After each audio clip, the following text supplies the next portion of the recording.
Hey everyone, so let's talk about using the Google Pixel 7 Pro here in 2025. So this is, of course, a few years old. It is a few generations old, with the newest ones being the Pixel 9. So really it's about 2 generations old at this point. I think it is still a very nice looking phone. And I do love the visor on the back of these pixels. It just makes the phone look a lot more unique, makes them stand out from other phones. The back of this will be a fingerprint magnet. Same thing, of course, with the front, but that is to be expected. You do have a speaker on the bottom. Only one of those actually works. The other one is just for show. Then you have the USB-C. Then you have your volume rocker and power button. Nothing too fancy on the top. You have your 5G antenna in there. Then you have your mic. And then your SIM card slot on the other side. And of course, your front-facing camera. And again, on the visor, you do have multiple cameras there, which we'll get to in just a bit here.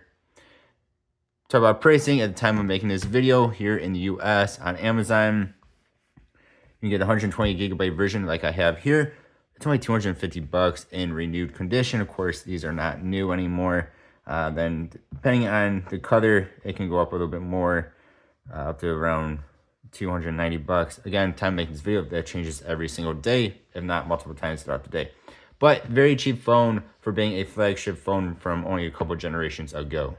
Let's talk about a couple of the drawbacks on this phone, or things that might be a drawback to you. One is going to be the screen brightness is not going to be as bright as other phones, as newer phones will get, even compared to the Pixel 8 series. This is a dimmer screen on it. You really notice that when you have a brighter phone next to it. Might not bother you, doesn't bother me whatsoever, but it could bother you. This is a curved display. Again, something that bothers some people, doesn't bother others. Another thing I've noticed in certain apps, so like I have Capital One and PNC, is on here I have to use my fingerprint, whereas with the Pixel 8 series, I can actually use my Face ID or fingerprint. This one does not seem to allow the Face ID, at least not for the two apps I just mentioned. Another kind of drawback here is when you scroll through certain apps, not every app, but certain apps like Roblox here. Hopefully you guys can see it. Just kind of get a little bit of a stuttering going on, especially when I do a slow scroll. You kind of get a bit of stuttering going on. That is pretty much the same for the 8 series. I know when I had the 9 series, that was doing the same thing. Again, only on certain apps, not all apps.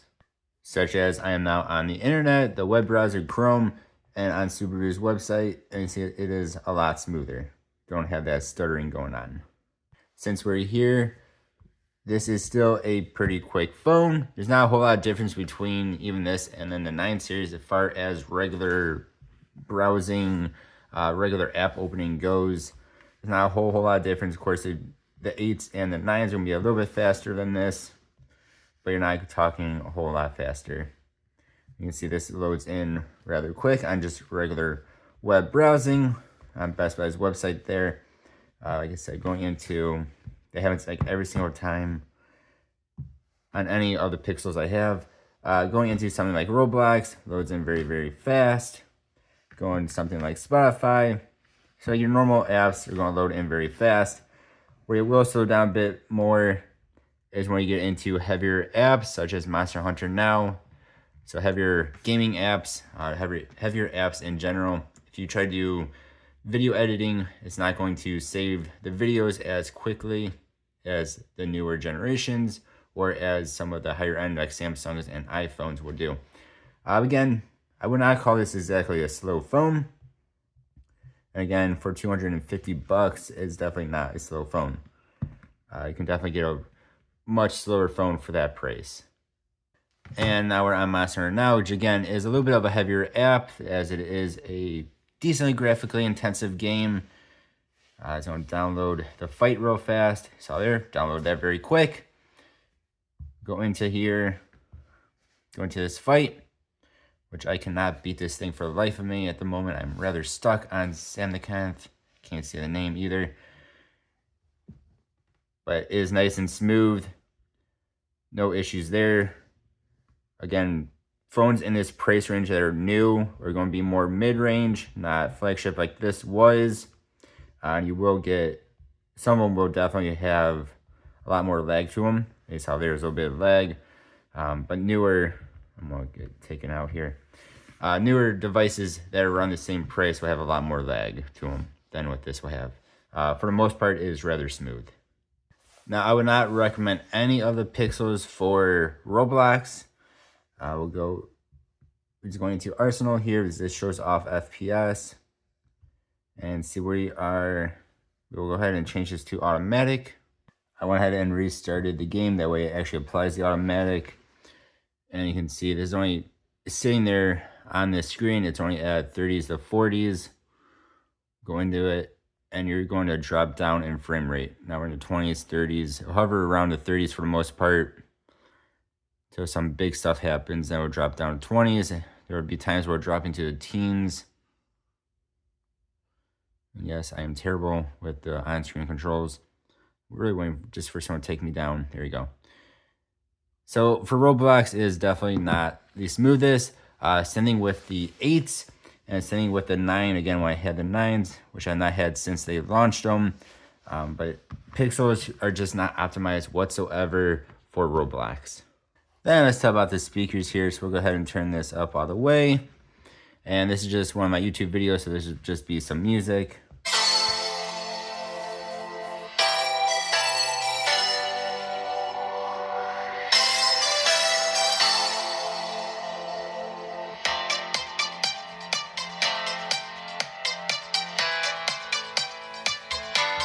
It gets nice and loud. It gets decently loud, and it sounds actually rather good. Again, I have no complaints with it whatsoever. It's about on the same page as the 8 Pro would be. Probably about the same as pretty much any other phone around this size. Not a whole lot of differences between this and anything that's newer than it. Screen-wise too, except for the darkness of the screen, it is a rather good display. Again, just doesn't get as bright as newer phones do. But the display itself actually looks rather good. Like the blacks are black, the whites are white. Colors pop pretty well on it. Lastly, let's talk about the camera. So you can do 0.5, and then you can do all the way up to 30 times zoom. And of course, this also does have the macro zoom on it, or the macro lens on it, excuse me, as well, which is quite nice. Like any other Pixel phone, this is still a good camera. Pixels have always been known for how good the cameras are. This is still a very good camera. Again, compared to the 8 or the 9s, of course, it's not going to be quite as good as those are, but I don't think too many people are going to be disappointed with this phone's camera. It is rather good. All in all, especially for only $250 here in the US at the time of this filming, this is still a very good camera. I mean, even for $350, I would definitely recommend it. And by camera, I meant phone. Still a very, very good phone. I mean, it's still decently fast.